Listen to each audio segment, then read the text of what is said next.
Hello dear friends, Radhe Radhe. कैसे हैं आप लोग? आई होप आप सब बहुत अच्छे होंगे और अपनी पढ़ाई भी अच्छे से कर रहे होंगे।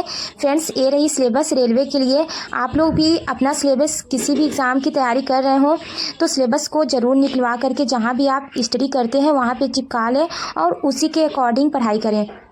और फ्रेंड्स, आज हम करंट अफेयर्स की जो क्लासेस ले रहे हैं उसमें सर बजट पढ़ा रहे हैं। तो अगर आप भी कल वाली क्लासेस लिए होंगे, ये वीडियो तो मैं आज डालूंगी, बट अगर आप कल की क्लासेस 7 मार्च की लिए होंगे तो उसमें सर बजट पढ़ाए हैं। तो इससे क्या होगा, हमारा बजट तैयार हो जाएगा। जो फरवरी में आया था हमारा बजट, अगर आपने तब नहीं देखा होगा तो अब आपका तैयार हो जाएगा। इसलिए अगर हम आज से भी करंट अफेयर्स की क्लासेस लेते हैं तो जो भी हम पीछे नहीं पढ़े हुए हैं वो सर बीच बीच में क्वेश्चन डालते रहते हैं। तो इससे क्या होगा कि हमारा तैयार हो जाएगा 6 मंथ या फिर 1 ईयर का पूरा। तो इसलिए अगर हम आज से भी करंट अफेयर्स की क्लासेस लेते हैं तो हमारे लिए सही रहेगा। तो फ्रेंड्स, जैसा कि आज की क्लासेस में सर ने बताया है, संयुक्त नदी आयोग की बैठक, इसका जो होस्ट किया है वो कोलकाता ने किया है। और ये भारत और बांग्लादेश के बीच में जो आए दिन नदी को लेकर के विवाद होता रहता है उसी के बारे में बैठक हुई है। अब जैसे कि सर ने बांग्लादेश के बारे में बताया है तो उसका राजधानी जो ढाका है, मुद्रा है जो टका है, और भी विवाद हुए हैं जैसे कि तिस्ता हुआ नदी, उसके बारे में फरक्काबाद विवाद हुआ, और थ्री बीघा कॉरिडोर जो ज़मीन के बारे में विवाद हुआ है तो हुआ था, मतलब अभी इसको समझौता कर लिया गया है 3 बीघा कॉरिडोर को। तो फिर ऐसे क्या होता है ना, सब बताते रहते हैं। अब बांग्लादेश को नदियों का देश कहा जाता है। तो फ्रेंड्स, हम किसी भी एग्ज़ाम के लिए तैयारी कर रहे हों, लाइक हम टीचर के लिए कर रहे हों या फिर रेलवे के लिए, एसएससी के लिए कर रहे हो तैयारी, यूपी में भी यूपीएसआई का आने वाला है, पेट का आने वाला है, तो इससे क्या होगा कि हमारे लिए बहुत ज़्यादा बेनिफिट रहेगा क्लासेस लेने से। और रेलवे की हम तैयारी कर रहे हैं तो हमारे लिए फ़ायदा है ही है, स्टैटिक जीके वगैरह हमारा तैयार होता रहेगा। इसीलिए करंट अफेयर्स की क्लासेस माय डियर फ्रेंड्स हमें डेली लेना है। करंट अफेयर्स की क्लासेस हमें नहीं छोड़ना है, क्योंकि सर ना स्टैटिक जीके वगैरह पढ़ाते रहते हैं, बार बार वही क्वेश्चंस को रिपीट करते रहते हैं। तो हमें क्या होता है, पूरा तरीके से माइंड में रट जाता है, इसीलिए हमारे लिए फ़ायदा हो जाता है। तो करंट अफेयर्स की क्लास हमें डेली लेना है तो लेना ही है, इसको नहीं छोड़ना है।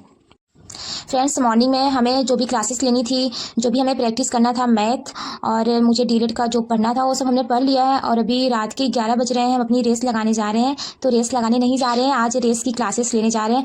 2 क्लासेस हमने कल ले ली थी, आज 1 क्लासेस बची हुई है, तो आज हम 1 क्लासेस देख करके ख़त्म कर लेंगे। और कल से हमारी ट्रेन की क्लासेस स्टार्ट होगी, तो कल से हम ट्रेन में सफ़र करेंगे। फ्रेंड्स, आप सबके क्वेश्चंस रहते हैं कि मैं मैथ के लिए कौन सी बैच ली हूँ। तो फ्रेंड्स, मैं रिकॉर्डेड बैच ली हूँ। ये 2 ईयर पहले का है, हमने नहीं लिया था, हमारी फ्रेंड्स ने लिया हुआ था, और ये लाइफ टाइम वाला है। तो उन्होंने मुझे 2-3 महीना पहले आईडी दी थी, तो मैं 2 महीने से ही क्लासेस ले रही हूँ सर का, और मैं इसको नोट्स भी बना रही हूँ जिससे कि हमारे आगे काम आए। बट अगर आप अभी कोई भी किसी भी टीचर्स का बैच ले रहे हैं या फिर कोई किसी भी टीचर्स का कोर्स ले रहे हैं तो आपको नोट्स नहीं बनाना है, मैथ का PDF निकलवा लेना है, क्योंकि हमारे पास इतना टाइम नहीं है। अभी लगभग जून में नहीं, जुलाई में एग्ज़ाम होगा। और फ्रेंड्स, जो लोग भी कह रहे हैं ना कि जून से एग्ज़ाम होगा, तो मुझे ऐसा नहीं लगता है कि जून से एग्ज़ाम होगा। आप खुद सोचिए कि अप्रैल से एनटीपीसी का होगा। अप्रैल से एनटीपीसी जो लोग ग्रेजुएशन वाला डाले हैं उनका होगा एग्ज़ाम, उसके बाद 12th वाला है तो उसका होगा एग्ज़ाम। तो खुद सोचिए, इतने बच्चे एनटीपीसी में भी फॉर्म डाले हुए हैं, लगभग मुझे लग रहा है 70-80 लाख तो होंगे ही होंगे। तो आप खुद सोचिए कि उनका एग्ज़ाम इतना जल्दी कैसे करवा पाएंगे। अभी मार्च हमारा जाने वाला है, अभी तक रेलवे की जो एनटीपीसी का एग्ज़ाम है उसका डेट वगैरह नहीं आया है, उसका डेट तो इन्होंने दिया नहीं है, और इन्होंने ग्रुप डी का डेट दे दिया है। तो मुझे ऐसा बिल्कुल भी नहीं लगता है कि ग्रुप डी का जो एग्ज़ाम है ना वो जून में होगा। तो बहुत लोगों के कमेंट्स आ रहे थे कि नहीं जून में होगा, और बहुत टीचर्स भी बता रहे हैं, बट हमें तो ऐसा लगता है कि वो फेक न्यूज़ होगा। मे भी अगर मान लेते हैं 1 मिनट के लिए कि एग्ज़ाम होगा जून में, क्योंकि फ्रेंड्स अभी तो एनटीपीसी का होने वाला है ना, तो अप्रैल मई जून तक तो मुझे लगता है एनटीपीसी का ही चलेगा। फिर कैसे होगा, आप लोग भी कमेंट कीजिएगा कि क्या सच में होगा या नहीं होगा, क्योंकि मैं भी थोड़ा सा कंफ्यूज हूँ। बट मुझे ऐसा लग रहा है कि एग्ज़ाम जुलाई तक ही जाएगा, मुझे अपना खुद ओपिनियन यही लग रहा है, और मैं जुलाई को ही टारगेट लेके चल रही हूँ। बट डियर फ्रेंड्स, हमें मई तक ख़त्म कर लेना है अपना सिलेबस, जितना भी हमारा सिलेबस है मई तक ख़त्म कर लेना है। और जैसे ही हमारा सिलेबस जो भी मेन टॉपिक है उसको कंप्लीट तो ज़रूर करना है, मैथ के जो मेन टॉपिक है ना। और मेरी रेस की क्लासेस ख़त्म हो गई है, और ये रही रेलवे के लिए हमारी बुक जो हमने ली है रेलवे के लिए। ये आदित्य रंजन सर की बुक है, आप चाहे तो किरण पब्लिकेशन की बुक भी ले सकते हैं मैथ में, या फिर आदित्य रंजन सर का भी ले सकते हैं। दोनों बुक अच्छा है, मैं आदित्य रंजन सर से पढ़ भी रही हूँ, इसीलिए आदित्य रंजन सर का ही बुक ली।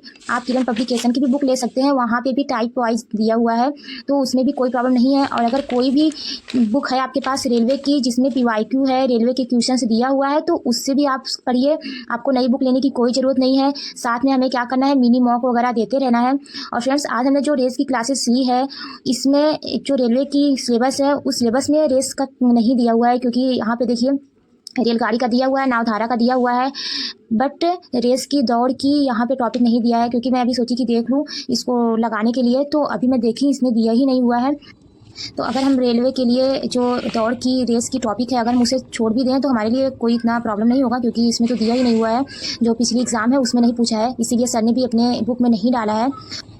फ्रेंड्स अभी हम लगाने जा रहे हैं रीजनिंग के क्वेश्चंस को। डाइस और क्यूब कल हमारा ख़त्म हो गया था, और क्यूब हमने पीयूष वर्षनी सर से, क्योंकि मैं क्लासेस लेती हूँ तो उनका देख ली थी टॉपिक, तो समझ में आ गया था क्यूब, वहाँ से हमने ख़त्म कर लिया। और अभी मैं लगाने जा रही हूँ ब्लड रिलेशन का टॉपिक। और आप लोग पूछते रहते हैं कि कितना टाइम लगता है रीजनिंग ख़त्म करने में अगर हम एक टॉपिक लगा रहे हैं। तो अगर प्रैक्टिस सेट में अभी सॉल्व कर रही हूँ उसमें अगर 150 क्वेश्चन दिया है, 100 क्वेश्चन दिया या फिर बहुत ज़्यादा ईजी है, मैथमेटिकल नहीं है, तो फिर हमें एक दिन लगता है 100 क्वेश्चन ख़त्म करने में। अगर थोड़ा सा ईजी लगता है तो फिर हम 200 भी क्वेश्चन ख़त्म कर लेते हैं। तो जैसे टॉपिक रहता है, अगर मुझे बोरिंग सब्जेक्ट नहीं है तो फिर हम जल्दी जल्दी अपना ख़त्म भी कर लेते हैं, 200 क्वेश्चंस भी ख़त्म कर लेंगे।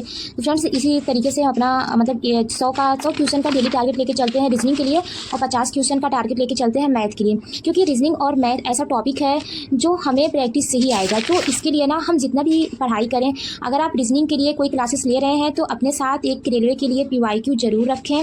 रेलवे की PYQ भी सॉल्व जरूर करते हैं। जैसे कि आपने कोडिंग डिकोडिंग की क्लासेस ली है तो उसका प्रैक्टिस भी कीजिए, जो भी क्लासेस सर से लिए आपने। और अगर आपने मैथ के लिए क्लासेस ली है, मानते हैं आपने परसेंटेज की क्लासेस शुरुआत की है, तो परसेंटेज की एक टॉपिक को जरूर लगाइए। किरण पब्लिकेशन या फिर आपके पास आदित्य रंजन सर की होगी, कोई भी रेलवे की जो बुक है आपके पास उससे टॉपिक वाइज दिया होगा, तो वहाँ पे फिर उस क्वेश्चन को प्रैक्टिस कीजिए। परसेंटेज के लिए है टॉपिक 1 मतलब टाइप 1 का क्वेश्चन, तो टाइप 1 का फिर अपने जो बुक लिया है उसमें सॉल्व कीजिए। और फ्रेंड्स जैसे ही हमने परसेंटेज की टॉपिक लिया, उसको पढ़ा, उसका रिवीजन किया अपने नोट्स से, फिर उसके बाद प्रैक्टिस भी कर लिया है हमने। परसेंटेज जैसे ही हमारा पूरा खत्म होता है वैसे ही परसेंटेज का एक मिनी मॉक देना है टेक्स्ट बुक से या फिर रोजगार विद अंकित के ऐप से। अगर रीजनिंग का सेम ऐसे ही करना है। रीजनिंग के लिए जैसे कोडिंग डिकोडिंग आप पढ़ रहे हैं, कोडिंग डिकोडिंग का जैसे कि आपने नोट्स बना रखा है या फिर आप अभी शुरुआत कर रहे हैं, पढ़ रहे हैं किसी सर से, तो उसके साथ अपना जो भी बुक रखे हो वहाँ पर प्रैक्टिस कीजिए। जैसे ही कोडिंग डिकोडिंग खत्म होता है एक बार जो भी आपके नोट्स हैं वहाँ पर देख लीजिए, उसके बाद फिर मिनी मॉक दीजिए कोडिंग डिकोडिंग का। डियर फ्रेंड्स मैं ऐसा ही करती हूँ, इसीलिए आप लोग के साथ मैं अपने टिप्स को शेयर कर रही हूँ। अगर आपके पास भी कोई टिप्स हो तो हमारे साथ भी शेयर कर सकते हैं, कमेंट बॉक्स में आप अपने टिप्स को बता सकते हैं। और फ्रेंड्स आप सबके क्वेश्चंस रहते हैं कि मैं रीजनिंग किस बुक से प्रैक्टिस कर रही हूँ, तो फ्रेंड्स ये है पीयूष वर्षनी सर की बुक, इसी बुक से मैं रीजनिंग प्रैक्टिस कर रही हूँ। बट ये बुक हमारे पास पहले से थी, इसीलिए मैं इस बुक से प्रैक्टिस कर रही हूँ। आप अगर अभी लेने जा रहे हैं बुक तो रेलवे के लिए ही लीजिएगा। इसमें क्या है, SSC CGL CPO के क्वेश्चन ज़्यादातर दिए हुए हैं। NTPC रेलवे के 1-2 क्वेश्चन हमें देखने को मिल रहे हैं, ज़्यादा क्वेश्चन इसमें रेलवे का नहीं दिया हुआ है, ज़्यादा से ज़्यादा इसमें SSC के ही क्वेश्चन दिए हुए हैं। बट फ्रेंड्स अगर आप लोग बुक लेने जा रहे हैं तो यूथ कंपटीशन या फिर किरण का ले सकते हैं। कोई भी ऐसी बुक लीजिएगा जिसमें PYQ दिया हो रेलवे के लिए, NTPC, group D, loco pilot technician का जो अभी सब एग्जाम हुए हैं रेलवे के, उस बुक में रीजनिंग का टॉपिक दिया होना चाहिए। आपको ऐसी ही बुक लेनी है, क्योंकि फ्रेंड्स हम रेलवे के लिए तैयारी कर रहे हैं तो हमारे लिए रेलवे के क्वेश्चंस को लगाना ज़्यादा सही रहेगा। हमारे पास बुक है तो इसीलिए मैं इस बुक से प्रैक्टिस कर ले रही हूँ। अदरवाइज़ आप अगर प्रैक्टिस करना है तो रेलवे की ही बुक को ले, ज़्यादा सही रहेगा। फ्रेंड्स 100 क्वेश्चंस ब्लड रिलेशन का भी मैं लगा चुकी हूँ, और 100 क्वेश्चन हम कल लगाएंगे, क्योंकि एक एक चीज़ लगाना था तो इसलिए थोड़ा टाइम लग भी रहा था और मुझे थोड़ा अपना स्पीड बढ़ाना भी है। बट इसमें क्या है, मैं 100 क्वेश्चन लगाई, पूरे 1-2 टॉपिक से ही क्वेश्चन थे तो पूरा आ गया है, इसमें कोई भी क्वेश्चन गलत नहीं हुआ है।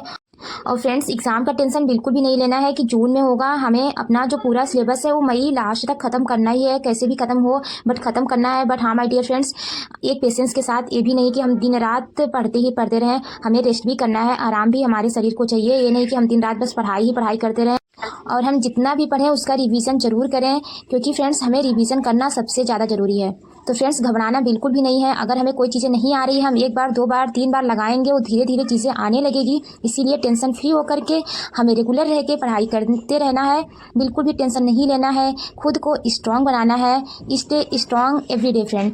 Thank you so much my dear friend. मिलते हैं नेक्स्ट वीडियो में, टेक केयर।